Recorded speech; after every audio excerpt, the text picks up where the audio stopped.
to catch them. On this day, when the wren came up from the dark nest pocket and found me below, she called back to her little ones in such distress that I felt reproached. By gazing fixedly through my glass into the dark hole, I could see the head of a sprightly nestling pop up and turn alertly from side to side as if returning my inspection. The old wren's calls made me think of a human mother who can no longer control her big wayward offspring and has to entreat them to do as she bids. It was as if she said, "Oh, do be good children! Do keep still! Do put your heads back! You naughty children! You must do as I tell you!" On June 16th, 6 weeks after I had found the birds building, I wrote in my notebook, "I am astonished every morning when I come and find the wrens still here, but perhaps it's easier feeding them in one spot than it would be chasing around after them in half a dozen different places." The young were chattering inside the nest. They all talked at once, as children will, but one small voice assumed the tones of the mother, probably the oldest brother speaking with the air of authority featherless children sometimes assume with the weaker members of the family. When a parent came, I saw the big brother's head pop up from behind the wall.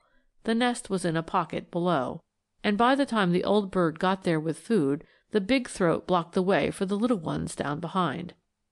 Sometimes I could see a flutter of small wings and tails when the birds were being fed.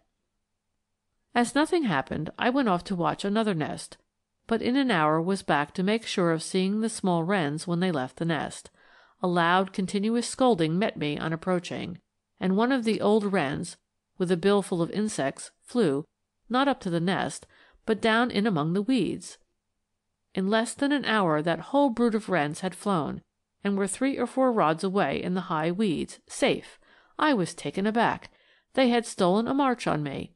Surely I had not been treated as was fit and proper, being one of the family. It was amusing to see the young ones fly.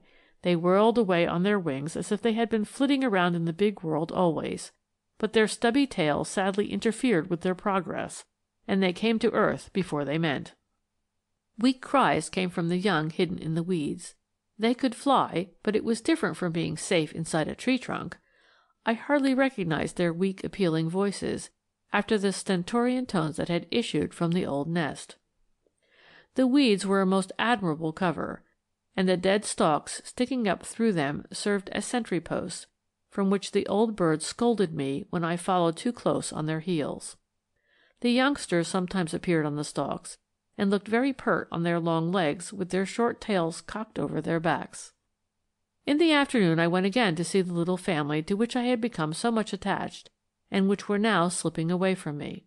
They had been led farther up the canyon, where, at a turn in the dry bed of the stream, the thick cover of weeds was still more protected by brush and overhanging trees, and the whole thicket was warmed by the afternoon sunshine.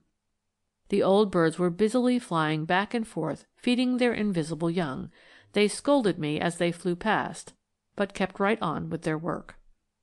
There was little use trying to keep track of the brood after that, and I thought I had given them up quite philosophically, reflecting that it was pleasant to leave them in such a sunny, protected place.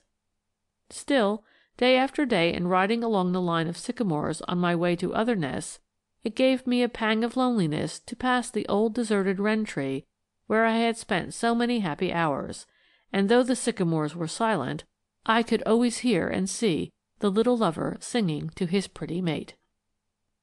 End of Chapter 2.